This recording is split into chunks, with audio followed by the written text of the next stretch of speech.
Most people never become poor because they lack talent. They stay poor because they never survive the stage where wealth feels invisible. That is the first thing I would tell anyone who feels discouraged by a small account, a modest paycheck, and the humiliating speed at which real financial progress seems to move in the beginning.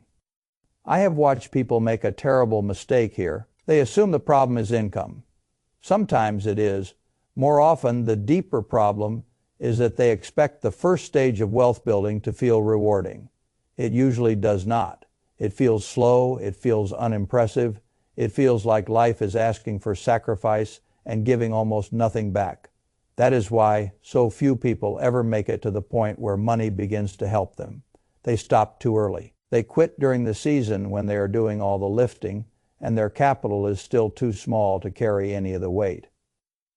I have seen this misunderstanding ruin more futures than bad stock picks. People think the rich become richer because they started from some secret advantage. Sometimes they did. But a great many people stay trapped for a much simpler reason. They never stay disciplined long enough to build that first meaningful block, and until you build it, life keeps humiliating you. Every surprise expense feels like an emergency. Every car repair feels like a personal attack. Every job decision is made under pressure. Every bad boss holds too much power over you. You tell yourself you are trying, and in one sense you are. But trying is not the same thing as crossing the line where your money begins to create room around your life. That line matters. For many ordinary earners, the first truly important milestone is not $1 million. It is not even $100,000. It is the first $15,000 of real savings and invested capital that belongs to you, stays with you, and gives you a little distance from panic. That number is not sacred. It is not a magical formula sent down from heaven. It matters because of what begins to change. Once you reach it, your identity changes, your choices change, your tolerance for nonsense changes, and the arithmetic begins to stop insulting you quite so badly. I learned a version of this lesson long before people began treating me as an oracle. There is a dangerous myth that people with money always understood money from the beginning. That is not. I made mistakes. I misunderstood things. I saw plenty of people around me who earned well and still never built freedom, because every raise vanished into lifestyle display or appetite. And I saw others with much smaller incomes quietly gain strength year after year because they understood a truth that never gets enough respect. Wealth is not built first by brilliance. It is built first by restraint. You do not need to start with genius. You need to start by keeping something. You need to stop every dollar from flowing straight through your hands like water through a cracked bucket. That sounds simple. It is simple. It is also difficult because the world is designed to make simplicity feel foolish. If you save $400 a month, you will not feel powerful at the end of the first year. You will feel ordinary. You will look at the balance and think, that is what all this discipline bought me. That reaction is natural. It is also the moment where future wealth either survives or dies. At the end of a year, maybe you have $5,000 after contributions and modest returns. That is not the kind of number that makes anybody feel rich. It does not impress your relatives. It does not change your zip code. It does not produce applause. And because it does not produce applause, most people become vulnerable to a terrible line of thought. They begin thinking in straight lines. If 1 year of sacrifice produced only this, they tell themselves, then real wealth must be too far away to matter. They project the future in a lazy, linear way. 5,000 a year means 20 years to 100,000. 20 years sounds long, so they break the plan and go buy relief. That is how people sabotage an exponential process before it has a chance to become visible. The first stage of compounding is psychologically brutal because the math has not yet learned how to flatter you. You are still doing almost all the work yourself. Your savings matter far more than your returns. Your discipline matters far more than your investment brilliance. Your identity matters far more than your optimization, and because the visible rewards are small, most people assume the invisible process is weak. It is not weak. It is merely early. That is why I care so much about that first real threshold. When a person gets to $15,000, something important happens. First, the emotional shift. You no longer feel like someone who is one bad week away from collapse. You can breathe. You can say no to some things. You can handle a setback without acting like your entire life has been ambushed. That matters more than most spreadsheets can capture. Money is not only math, money is also emotional weather. A person with no cushion lives under a permanent financial thundercloud. Every problem sounds louder. Every deadline feels more threatening. Every decision gets distorted by urgency. A little capital does not solve everything, but it quiets the room enough for better thinking to begin. Second, the arithmetic shift. Once the base is large enough, the returns become visible. With a tiny account, returns feel ornamental. With a somewhat larger one, returns begin to feel like a real participant in the process. That is the hidden turning point. At first, you are doing almost all the pushing. Then one day the machine begins to push with you. And later, if you stay patient long enough, the machine begins to do more of the work than you do. That is where wealth starts looking different from saving. I have often said that the first rule of compounding is never to interrupt it unnecessarily. People hear that and imagine I am talking only about stocks. I am not. I am talking about the habit of financial continuity. Do not interrupt the process with stupid spending. Do not interrupt it with envy. Do not interrupt it with leverage. Do not interrupt it with boredom. Do not interrupt it because other people are performing wealth louder than you are building it. That last one is a major killer. Most people are not destroyed by mathematics. They are destroyed by comparison. They see neighbors driving things they cannot afford. They see coworkers taking trips they financed with tomorrow's money. They see people on social media presenting a costume of abundance and mistake that costume for truth. Then they begin to feel deprived. Deprivation becomes resentment, resentment becomes spending, and spending becomes a permanent attack on their future. That is why envy is such a useless emotion. At least with some sins, there is a brief thrill before the damage arrives. Envy does not even offer that. It simply makes you miserable about somebody else's display while poisoning your own plan. One of the most expensive habits in the world is measuring your progress against people whose balance sheets you have never seen. The man with the expensive truck may be financing his insecurity at a heroic interest rate. The woman in the bigger house may be one downturn away from finding out how fragile appearances can be. The colleague who seems to be getting rich overnight may be speculating with borrowed money and private panic. You do not know. And more importantly, it does not matter. Your life does not improve because someone else spent more visibly. Your family does not become safer because your neighbor behaved recklessly. The only question that matters is whether your behavior is taking you toward strength or toward dependence.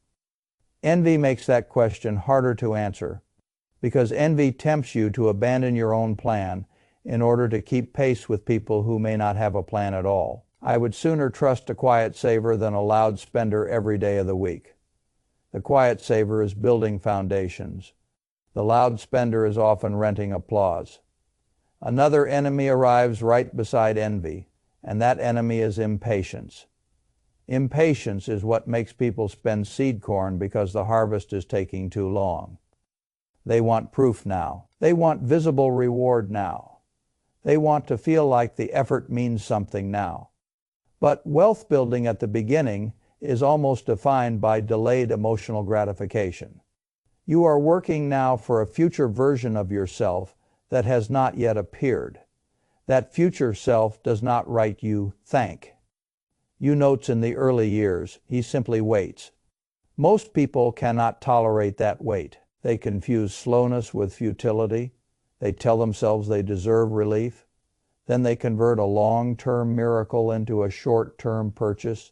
That is the whole tragedy. Not a recession, not a market crash, not some grand conspiracy. A decision repeated over and over to cash out tomorrow for a little more comfort today. I am not arguing for misery. I am arguing for sequence. Pleasure purchased too early becomes captivity later.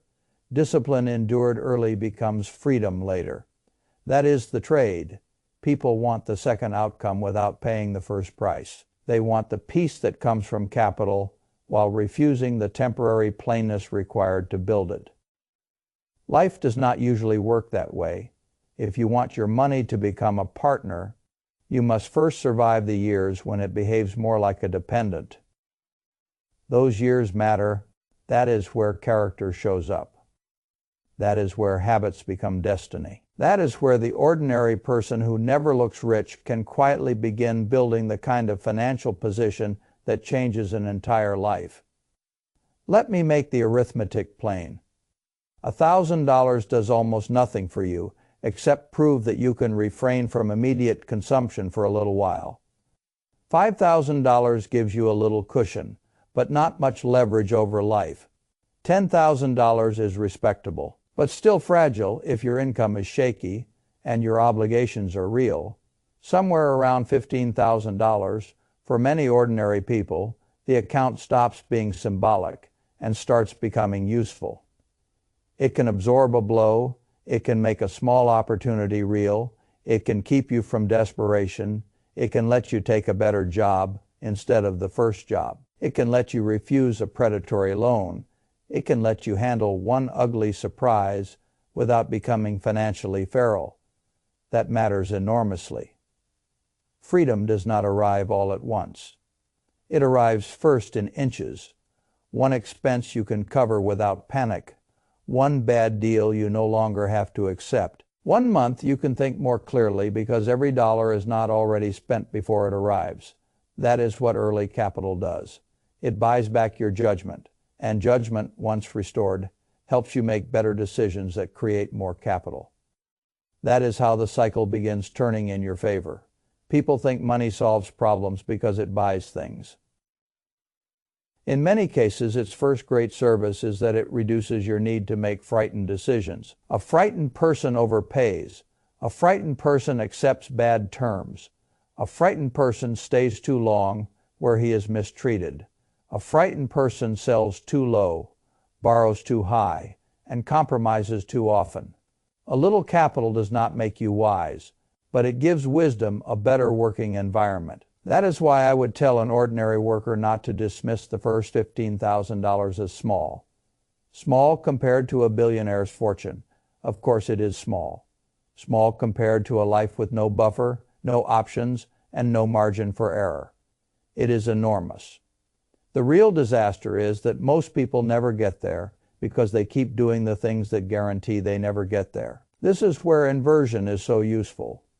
Instead of asking how to get rich, ask what guarantees staying broke. The answers are usually embarrassingly clear. Spend more than you earn. Carry high-interest debt as though it were normal. Refuse to learn new skills. Surround yourself with people who normalize financial stupidity. Change course every few months. Speculate out of boredom. Buy status instead of strength. Feel sorry for yourself every time progress looks slow. Blame the world so often that you stop controlling anything inside your own fence. Do those things consistently, and poverty does not require bad luck. It becomes the natural conclusion of your habits. Most people searching for advanced financial wisdom would be far better served by a very simple list of what not to do. Avoid ruin. Avoid foolish debt. Avoid lifestyle inflation. Avoid relationships and environments that reward stupidity. Avoid pretending you can outsmart arithmetic. Avoid interrupting compounding for reasons that will look ridiculous later. It is astonishing how much advantage comes from trying to be consistently not stupid. The world celebrates cleverness, but durable wealth has far more to do with avoiding repeated foolishness. When I look back, some of the most important financial decisions I ever made were not acts of brilliance. They were acts of omission. Not buying what I did not understand. Not paying up for glamour. Not reaching for leverage, because impatience told me I deserved acceleration. Leverage in particular deserves blunt language. Leverage is how intelligent people go broke with efficiency. It seduces people right before they are becoming strong enough to build real momentum. Honestly, they save, they accumulate something meaningful. Then the pace still feels too slow, so they borrow to speed up the story. For a while, leverage can feel like genius. Rising assets flatter borrowed money. Returns look dramatic. Confidence expands. Then the conditions shift. Now the same magnification works in reverse. What was supposed to shorten the journey erases the journey. That is why I prefer the slow way for ordinary wealth building. If you get to your first meaningful pile of capital without leverage, it belongs to you in a deeper sense. It is not pretending to be larger than it is. It is not one market break away from humiliation. It is solid. It is patient. It can grow. I would rather arrive a little later with certainty than arrive earlier on stilts. The great advantage of disciplined wealth building is not that it is thrilling. It is that you only need to get rich once. You do not need 4 dramatic recoveries. You do not need 7 fresh starts. You do not need a life story that alternates between euphoria and collapse. You need a structure that steadily becomes harder to kill. That is what capital should become, harder to kill. There is another point many people ignore because it sounds less exciting than market talk. Your earning power matters just as much as your return on capital in the early years.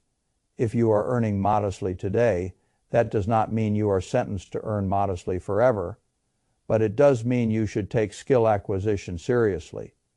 The safest way to get what you want is to become the kind of person more people are willing to pay, become reliable, become useful, become so steady that other people trust you with responsibility.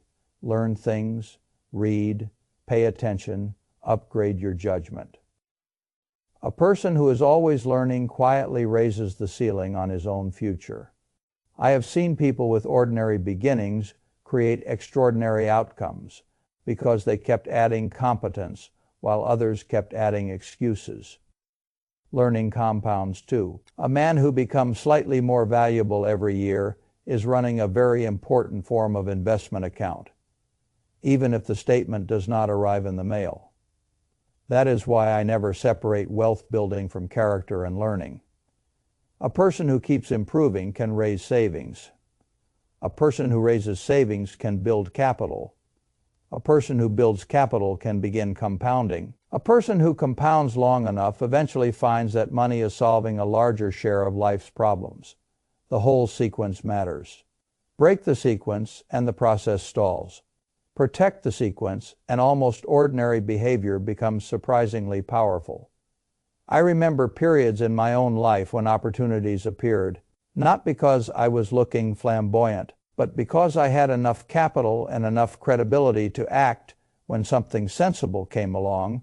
That is another thing people underestimate about the first real threshold of savings. Opportunities that are invisible to the broke become visible to the prepared, not because the universe becomes more generous, because the prepared person can finally say yes. A good deal that requires a few $1,000s is not a good deal to the person who has no liquidity. It is just another painful reminder of exclusion, a sensible relocation, a better training program, a small business idea, a partnership, a down payment, an emergency escape from a bad environment. All of these look very different once capital exists. Capital attracts options. Options create better decisions. Better decisions usually create more capital. That is the virtuous cycle. People on the outside call it luck. Quite often it is simply readiness, and readiness begins much earlier than the world notices. It begins with a person quietly saving, while everybody else is shouting about lifestyle. It begins with somebody declining a flashy purchase no one will remember in order to strengthen a future no one can yet see. It begins with the discipline to remain unimpressed by superficial success.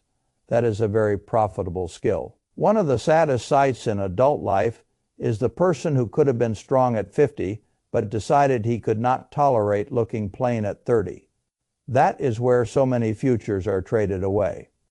The current era makes this temptation worse because every device in your pocket is a delivery system for comparison, desire, and financial foolishness. You are shown polished fragments of other people's lives and invited to interpret those fragments as proof that you are late, deprived, or failing.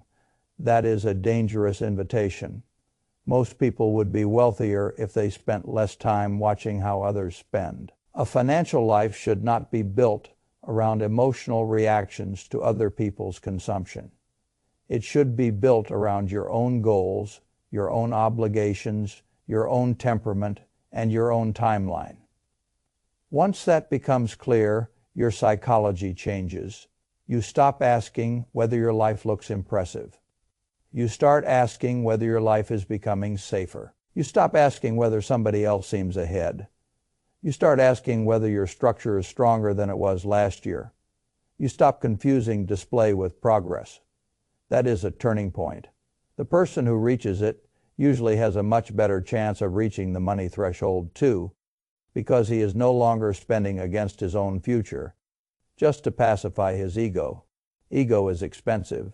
Vanity is expensive. Impatience is expensive. Self-pity may be the most corrosive because it gives people a moral excuse to stop acting. They start narrating their disadvantage so often that effort begins to feel almost dishonest, as though trying would be a betrayal of their grievance. This is poison. Your starting point may genuinely be hard. Your responsibilities may be heavier than someone else's. Your luck may have been worse.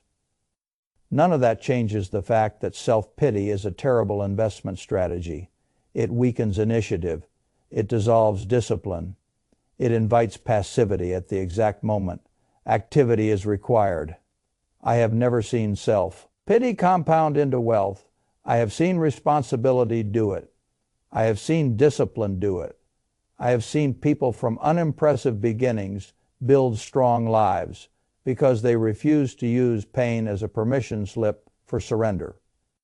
That is the posture I would encourage, not denial, not fantasy, not pretending life is fair, simply refusing to turn hardship into a permanent identity. You are not helped by worshiping the ugliness of your starting point. You are helped by building anyway. That is why the basic principles matter so much. Spend less than you earn. Always save something. Increase your usefulness. Avoid high-cost debt. Avoid foolish risks. Avoid toxic people and toxic habits. Stay patient. Keep learning. Do not live in a way that forces you to be desperate. People hear those ideas and sometimes dismiss them because they sound too basic. Basic does not mean weak. Basic means foundational. A skyscraper with a bad foundation does not become safe because the architect used more complicated language.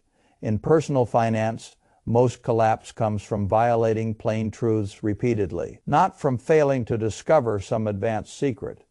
This is especially true in the early stages. At the beginning, the biggest determinant of future wealth is not whether you can predict the next market fad. It is whether you can reliably create the gap between what you earn and what you spend. Then, protect that gap long enough for it to become capital. That is where the battle is later, capital. Early on, you must help capital come into existence. There is no shortcut around that. You may make the journey faster by earning more, of course. A person with a rising income and disciplined habits gains speed, but speed without discipline only produces a larger standard of living, not a stronger balance sheet. I have seen people with large salaries remain as fragile as people with small salaries because every expansion in income was matched by expansion in appetite. That is why income alone is not salvation. If your spending expands to greet every dollar that arrives, you do not have progress. You have a more expensive treadmill. And treadmills, however luxurious, still keep you in place. The person earning $40,000 and keeping $5,000 may be moving toward freedom.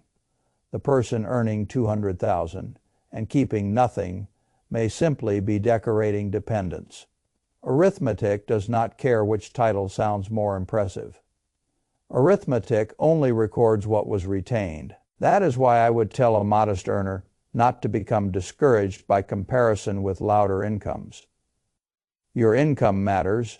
Your retained capital matters more than most people admit. A disciplined small surplus, repeated faithfully, becomes surprisingly strong. A sloppy large income, repeatedly squandered, becomes surprisingly weak. The world reverses these truths because display is easier to see than structure. Markets create similar illusions. People admire what rises fast. They overlook what endures. But endurance is where wealth lives. The same applies to your household. Do not ask only how it looks this month. Ask how durable it is becoming. Can it absorb a surprise? Can it survive a setback? Can it produce options? Can it keep you from making frightened decisions? That is the right frame. Once you get to $15,000, or whatever comparable first threshold matters for your circumstances, do not make another common mistake. Do not immediately celebrate by inflating your life. That would be like finally planting an orchard and then cutting down the young trees for firewood because you are excited. They exist. The right response to early progress is not showmanship. It is protection. Keep expenses flatter than your pride wants. Let the capital breathe. Let it keep compounding. Let it turn from cushion into engine. There is a stage where your money begins contributing enough that you can feel it helping. Then a later stage where it begins doing a meaningful part of the work. Then a later one still where it becomes obvious that time, not intensity, is now the dominant ingredient. That is where the curve steepens. People who never survived the flat part imagine the steep part must belong to other kinds of humans. It does not. It belongs disproportionately to people who stayed rational during the flat part. That is why patience is so underrated. The big money is rarely in dramatic action. It is in sitting still with a sound structure, while time does what impatient people keep interrupting. Emotional selling costs you. Status purchases cost you. Bad debt costs you. Every time you break the chain, you reduce the eventual force of compounding. It is astonishing how much wealth disappears through interruption. That is why I like simple systems. Automate the saving. Move the money before you negotiate with yourself. Track where it goes. Keep the plan visible. Reduce the number of decisions that rely on mood. Mood is unreliable. Systems endure. A person who depends on inspiration to save will usually fail. A person who depends on structure has a much better chance. The same is true in investing. You do not need daily excitement. You need a sensible process that you can follow without drama. Good assets, reasonable prices, long time horizon, little friction, minimal foolishness. That is not glamorous.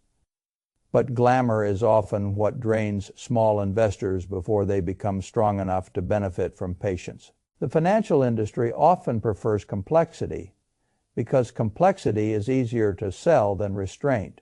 Restraint does not generate commissions with the same enthusiasm, but simplicity, executed faithfully, beats a great deal of complicated foolishness. A normal person with a disciplined savings habit, a growing skill set, modest living costs, and a sensible investment process can do vastly better over time than a higher earner who spends emotionally and invests theatrically. That is not a slogan, it is arithmetic. If I had to reduce the whole thing to one practical instruction, it would be this. Build the first real pile of capital before you ask life to become generous. Do not wait until you feel inspired. Do not wait until your income doubles. Do not wait until the perfect moment. The perfect moment is a fantasy invented by procrastination. Start now. Protect the gap between earning and spending. Push that gap into savings and sound investments. Guard it from vanity. Guard it from envy. Guard it from impatience. Guard it from self-pity.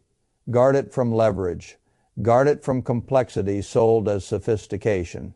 Then keep going after the first threshold arrives, because that threshold is not the finish line. It is the moment where the machine finally starts noticing your effort. From there, 30,000 becomes more believable, then 75,000, then 150,000. Then enough capital that your money is doing work while you sleep, while you think, while you wait, while you decide. That is the shift people dream about. But it does not come to those who only admire it from a distance. It comes to those who survive the unglamorous beginning, and the beginning is always the test. Can you live below your means when no one applauds? Can you keep learning when progress is slow? Can you resist comparison? Can you refuse debt, fueled appearances? Can you build quietly while the world tells you to perform? Can you stay with the arithmetic long enough for it to become your ally? Those are the real questions, not whether you look successful this year, whether you are becoming harder to break 5 years from now, whether your future self is gaining freedom instead of inheriting your present appetites, whether your money is moving toward being an employee instead of remaining a dependent. I have enormous respect for anyone who does this, honestly. It is not easy. The temptations are constant. The culture is noisy. The progress is slow in the stage where faith is hardest. But the payoff is profound. The point of wealth is not stuff. The point is room. Room to think, room to choose, room to leave a bad situation, room to endure a hard season, room to act when an opportunity appears, room to sleep, room to be generous, room to be patient. That room begins much earlier than people think. It begins with the first serious block of retained capital. So do not laugh at the first $15,000. Do not call it too small to matter. Do not insult the seed because it is not yet the tree.